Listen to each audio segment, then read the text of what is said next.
아버지 사랑 내가 노래해. 아버지 은혜 내가 노래해. 그 사랑 변함없으신 거짓 없으신 성실하신 그 사랑 상한 갈 때 꺾지 않으시는 꺼져가는 등불 끄지 않는 그 사랑 변함없으신 거짓 없으신 성실하신 그 사랑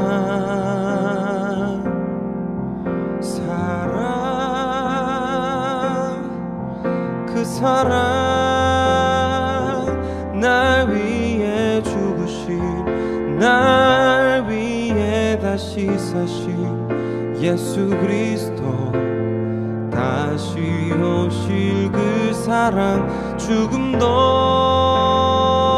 생명도 천사도 하늘의 어떤 권세도 끊을 수 없는 영원한 그 사랑 예수.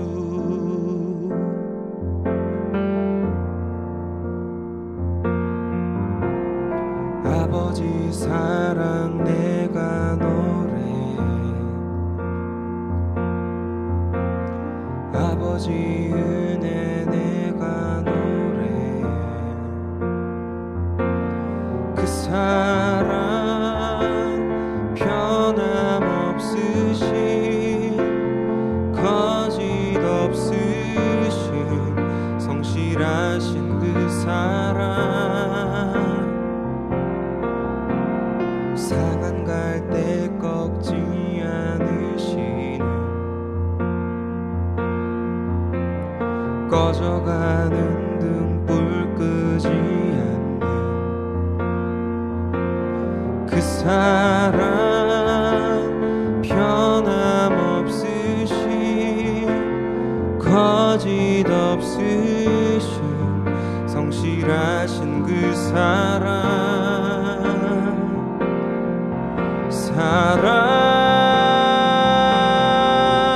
그 사랑 날 위해 죽으신 날 위해 다시 사신 예수 그리스도 다시 오실 그 사랑 죽음도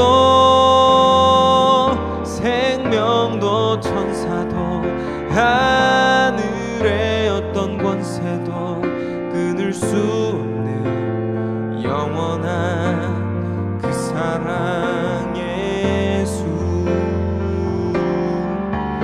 그 사랑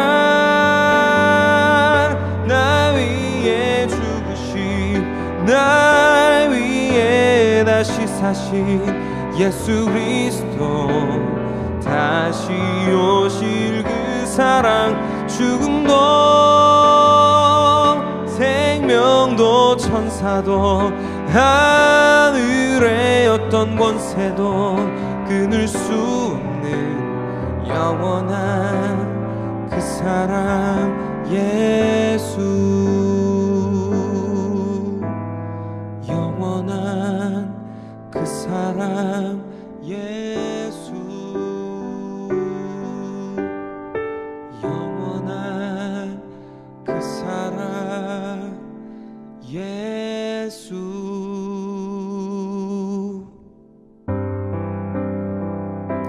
할렐루야. 오늘도 또 주 안에서 여러분들에게 새로운 그런 복된 은혜가 또 날마다 공급되기를 원합니다.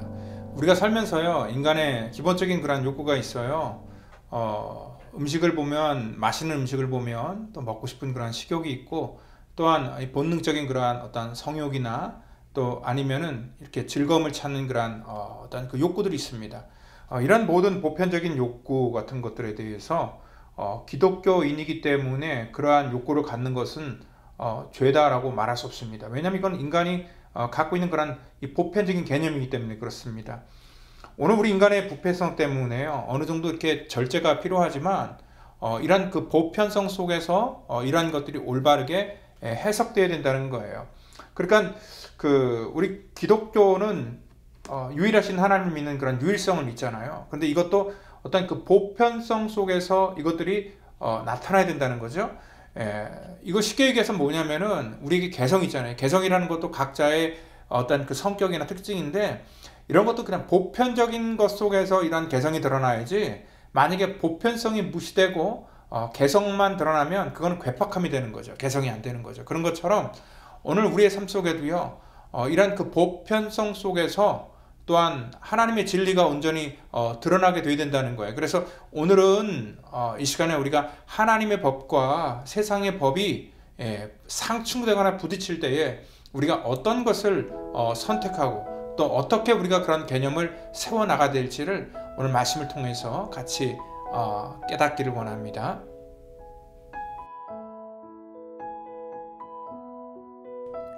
그들이 모였을 때에 예수께 여쭈어 이르되 주께서 이스라엘 나라를 회복하심이 이때니이까 하니, 이르시되 때와 시기는 아버지께서 자기의 권한에 두셨으니 너희가 알 바 아니요 오직 성령이 너희에게 임하시면 너희가 권능을 받고 예루살렘과 온 유대와 사마리아와 땅 끝까지 이르러 내 증인이 되리라 하시니라.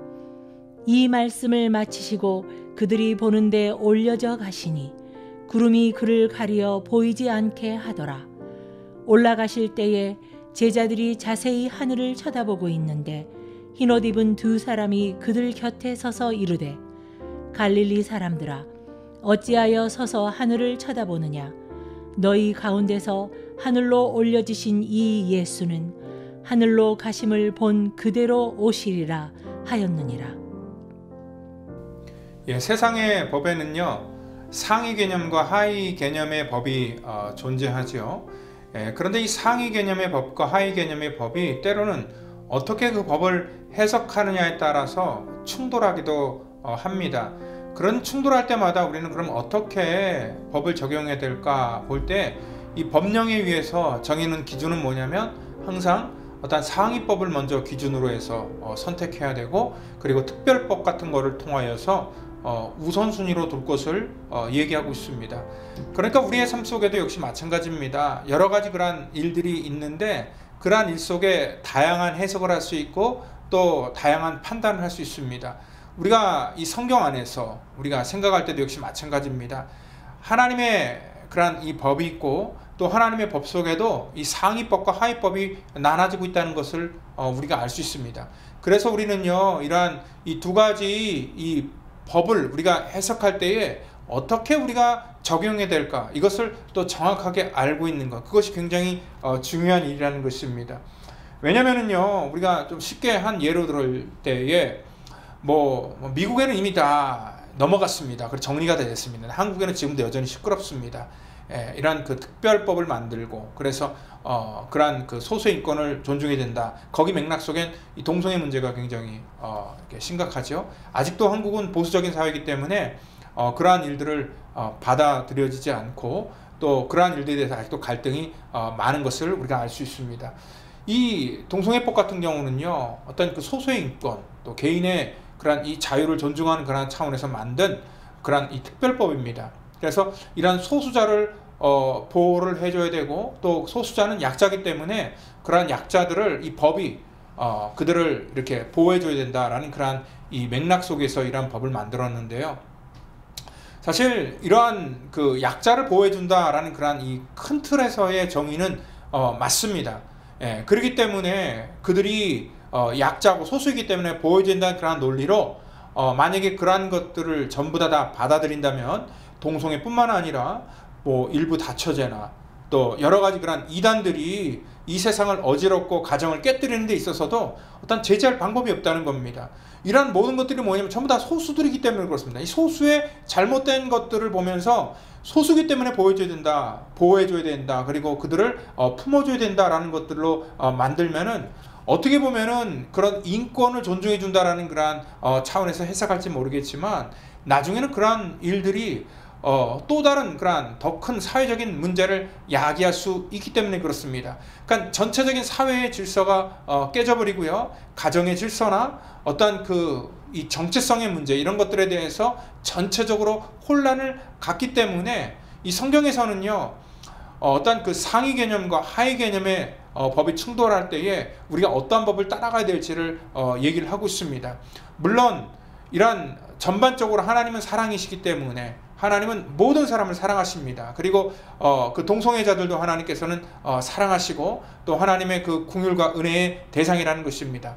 그렇다 할지라도 하나님의 그러한 법은 그들의 개인의 심령은 사랑할지 모르지만 그들이 하고 있는 그러한 이 죄성까지도 사랑하지는 않는다는 것입니다.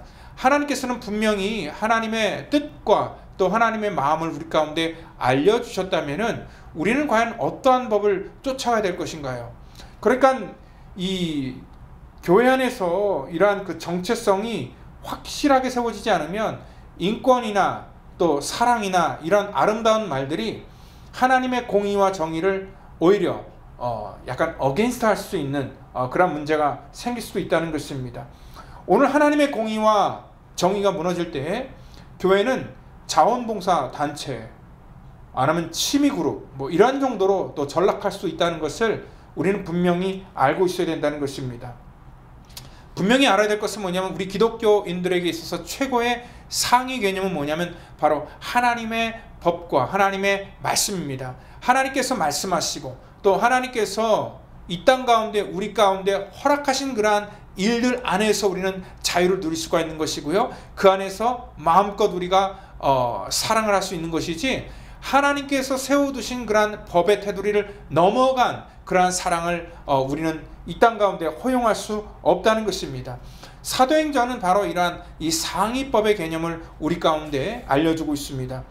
바울은요, 자기가 복음을 위해서 스스로 비천한 자가 됩니다. 왜냐하면 그 당시에 주류가 되었던 그러한 하위법의 개념, 즉 유대인이라는 그러한 어떤 민족주의적인 그러한 개념, 그리고 선택받았다는 건 선민주의 같은 것들, 이런 거 있잖아요. 이런 것들을 과감하게 던져버릴 수 있는 이유가 뭐냐면, 그것 위에 상위법인 그런 하나님의 그런 은혜와 하나님의 주권과 하나님의 사랑이 그것보다 훨씬 더 크기 때문에 그것들에 대해서 묶여있는 것이 아니라 더 큰 법을 위해서 그는 자기 인생을 이렇게 드릴 수 있게 되었다는 것입니다.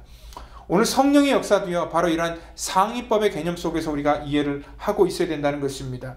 하나님의 나라의 개념을 갖는다는 것 자체는요, 우리가 말처럼 쉽지 않습니다. 굉장히 우리가 헷갈릴 수 있습니다. 목사라고 할지라도요, 목사가 전부 다 아는 것은 아닙니다. 그리고 목사의 어떠한 인품과 또 어떤 그 목사의 어떤 그 실력을 안수받았다고 우리 그냥 거저 주어지는 것이 아니라 끊임없이 이 땅에 살면서 하나님의 법을 우리가 찾고 구하고, 그리고 상위법이 무엇인지를 깨닫기 위해서 연구하고 또 기도하는 것, 그렇게 계속 스스로를 훈련시켜 나갈 때에 비로소 하나님께서 기뻐하시는 그런 이 목사가 이 땅 가운데 될 수 있는 것처럼, 여러분 성도도 마찬가지입니다. 그냥 저절로 우리가 이 세상의 개념과 하나님의 개념을 두루뭉실하게 그냥 갖는 것이 아니라, 하나님의 뜻을 알기 위해서 우리가 말씀을 우리가 그래서 공부해야 되고 또 알아야 되고, 그리고 하나님께 지혜를 구하는 그러한 우리 성도가 되어야 된다는 것입니다. 그러니까 사단은요, 이런 하나님의 그러한 이 상위 개념과 이 땅의 그러한 개념을 헷갈리게 만들도록 그 포스트 모던 이후에 계속해서 우리를 공격하고 있다는 것을 볼 수 있습니다. 아마 이 제자들도요, 이러한 개념에 대한 정립이 되어 있지 않았기 때문에 예수님을 바라봤을 때, 심지어는 부활한 다음에 만난 예수님을 바라봤을 때도 그들은 여전히 마음속에는 이 정치적이었고 세상적이었다는 것을 우리가 알 수 있습니다. 오늘 여기 그 사도행전 읽었던 본문을 보면은요, 부활하신 예수님을 만난 다음에도 그들이 여전히 관심을 갖고 있었던 것은 6절에 예수께 여쭤 이르되 주께서 이스라엘 나라를 회복하심이 이때니까. 그러니까 이 땅에 관심을 갖게 되고, 이 땅의 세상의 법에 관심을 갖게 되고, 이 땅에서 자기네들이 어떻게 권세를 누릴 수 있는가에 대해서 관심을 갖고 있었다는 것입니다. 여러분들, 오늘 우리가 하나님의 나라 속에서 오늘 이러한 하나님의 뜻과 하나님의 그런 이 주권이 우리 속에 역사하지 않으면은요, 우리는 도저히 이 상위법에 대한 그런 개념을 우리는 품을 수 없다는 겁니다. 아무리 우리가 뭐 금식하고 또 별별 세미나를 다 해도 우리는 항상 이렇게 제자들처럼 이 세상에 포커스를 갖게 되고요, 이 세상의 그런 통치 원리와 법에 더 많은 관심을 갖게 된다는 것입니다. 그런데 참 재밌는 표현이에요. 오늘 이 시편을, 이 사도행전을 보면은요, 이 관점이 바뀌는 거예요. 시선이 바뀌는 거예요. 왜냐하면 6절까지만 하더라도 이 제자들의 시선이 전부 다 어디를 향하고 있었냐면은, 전부 이 제자들의 시선이 이 땅, 이스라엘 나라를 회복함에 포커스를 갖고 있었는데요, 예수님께서 친히 그 시선을 이동시켜 주십니다. 오늘 여기 그 끝을 보면은요, 9절을 보니까 말씀을 마치시고 그들이 보는데 올려져 가시니 구름이 그를 가리켜 보이지 않게 하더라. 그러니까 예수님께서 부활하신 그러한 몸으로 오셨다가 다시 하늘로 오르시는 그러한 모든 것들을 제자들에게 보이시면서 이 땅에 있는 시선을 하늘로 주님께서 바꿔주시는 거예요. 그리고 9절에도 역시 그 10절에도 마찬가지입니다. 올라가실 때 제자들이 자세히 하늘을 쳐다보고 있는데 흰옷 입은 두 사람이 그들 곁에 서서 이르되 갈릴리 사람들아 어찌하여 서서 하늘을 쳐다보느냐. 아마 뭘 그렇게 뚫어지게 쳐다보고 있느냐라고 이렇게 묻는 것 같아요. 그러니까 이것은 뭐냐면 주님께서 이 땅 가운데 친히 부활의 몸으로 오셨고 또 부활한 그 몸으로 승천하시면서 우리의 관점이 어떻게 흘러야 되는지를 알려주시는 것 같습니다. 그러니까 이 땅의 어떠한 이 세상의 개념, 또 이 세상의 하위법에 우리가 관심을 갖는 것이 아니라 이제는 하늘의 법을 가지고 살기를 원하신다는 거예요. 여러분, 우리가 잘 알다시피 애플의 창시자인 스티브 잡스 있잖아요. 그 사람이 마지막 죽기 전에, 췌장암으로 죽기 전에 스탠퍼드 대학 졸업 연설을 통하여서 죽음은 삶을 리모델링 한다라는 그러한 아주 유명한 연설을 했습니다. 인생의 마지막을 의식하면서 이렇게 보이는 그런 눈이 달라졌다는 거죠. 그래서 이렇게 스탠퍼드 대학의 이 젊은이들이 이제 막 이 청혼의 꿈을 품고 이 세상 가운데 이제 진출하려고 하는데 갑작스럽게 죽음에 대해서 얘기를 합니다. 왜냐하면 자기가 인생을 살아봤더니 죽음을 준비하는 인생, 그 인생이 참 복된 인생이다라는 것들을 아마 그가 마지막에 깨달았기 때문에 그런 연설을 하지 않았을까 이렇게 생각을 합니다. 여러분들, 이게 중요합니다. 이렇게 하위 개념을 가지고 살아갈 때는요, 죽음이 보이지 않습니다. 이 땅의 문제, 자기의 문제만 보입니다. 근데 상위의 개념을 가지고 우리가 살아갈 때는 이 땅의 문제뿐만 아니라 하늘의 문제, 그리고 또 우리의 그러한 영혼의 끝자락이 어디에 설 것인가에 대한 그러한 중요한 것들을 우리 가운데 주고 있습니다. 그것이 바로 우리 주님께서 오늘 이 사도행전을 통해서 우리 가운데 보여주신 그러한 증거라는 것입니다. 우리는 이 땅에서 살지만 이 땅에서 우리가 꿈을 가지며 이 땅에서 그렇게 안주하다가 끝나는 존재가 아니라 하나님께서 우리 가운데 만들어 놓으신 하나님의 나라로 가야 되는 그러한 존재라는 것입니다. 오늘 그러기 위해서 주님께서는 우리 가운데 한 가지 명령하신 게 뭐냐면, 오늘 예루살렘과 온 유대와 사마리아 땅끝까지 이르러 내 증인이 되라. 이 땅에 살아갈 저와 여러분들이 이 상위법을 가지고 살아가야 되는 그러한 한 가지 이유는 뭐냐면 바로 그러한 믿음의 증인들로 살아가는 것입니다. 올바른 개념을 가지고 또 그 올바른 개념을 우리가 증거하는 증인으로 살기를 원하신다는 겁니다. 우리가 항상 헷갈려요. 왜냐하면 세상의 법 틀린 게 아닙니다. 하위법이라고 해서 다 틀린 게 아닙니다. 그것도 옳습니다. 맞습니다. 그럼에도 불구하고 우리가 이 땅 가운데 또 하나 가져야 될 그러한 개념은 뭐냐면 바로 하나님 나라의 그러한 이 개념을 갖고 살아야 된다는 것입니다. 그래야지 이 세상에 그러한 우리가 옳다고 생각하는 법 안에서도 우리가 더 확실하고 올바른 것들을 우리가 선택하고 붙들 수 있다는 것입니다. 오늘 그것이 바로 우리가 믿음으로 살 수 있는 그러한 이 비결이고 방법이고, 이 땅 가운데 저와 여러분들이 온전한 그러한 하나님 자녀의 정체성으로 살아갈 수 있는 그러한 이 비결이라는 것입니다. 사도행전은요, 바로 이러한 우리가 어떠한 개념을 가지고 살아가야 되는 그런 이 상위법에 대해서 정확하게 알려주고 있고요. 그리고 또 교회도 이 상위법과 하위법이 두 개가 다 이렇게 병행하면서 존재하지만 반드시 어떠한 일들이 있을 때마다 우리가 어떠한 것을 선택하고 붙들어야 될지에 대한 그런 온전한 가이드라인을 저와 여러분들에게 제시하고 있습니다. 그래서 우리가 사도행전을 통하여서 하나님께서 우리에게 주시는 그러한 상위의 개념, 하나님 나라의 개념을 가지고 오늘 어떻게 우리가 살아가야 되고 또 우리가 성령 충만을 우리가 받는 데 있어서도 어떻게 해야지 하나님의 그 성령 충만을 받는지에 대한 그런 비결을 가르쳐주는 것, 이것이 바로 이 사도행전의 기록 목적이라는 것을 여러분들 깨달으시고 오늘도 바로 그러한 하나님의 은혜와 하나님의 나라에 관심을 갖는 저와 여러분 되기를 오늘 이 아침에도 예수님의 이름으로 축원드립니다. 기도합니다. 하나님 감사합니다. 이 혼탁한 세상 속에 살아갈 때 우리가 이 세상의 많은 정보로 인하여서 때로는 우리가 참 우리의 생각과 또 우리의 모든 기준들이 하나님 흐트러질 때가 참 많습니다. 그래서 우리가 하나님의 자녀로서 살지 못하고 그냥 이 세상 속에 묻혀서 흘러갈 때가 많았습니다. 하나님, 이 사도행전 말씀을 통하여서 정말 우리가 무엇을 바라봐야 될지를 온전히 깨닫게 해주시고 하나님 이 세상 바라보면서 이 세상에서 주는 것 갖고 만족하는 것이 아니라 하나님 우리가 궁극적으로 가야 될 하나님의 나라와 또 하나님께서 우리를 심판하실 그 자리에 쓴다는 것을 깨달으면서 하나님 이 땅 가운데 우리가 서야 될 것을 바라보며 나아가는 우리 거룩한 성도 될 수 있도록 하나님 인도하여 주시고 우리를 늘 깨워 주시옵소서. 오늘도 하나님의 그 풍성한 은혜와 자비가 우리를 붙드시기를 원하며 사랑이 많으신 예수님의 이름으로 기도하옵나이다. 아멘.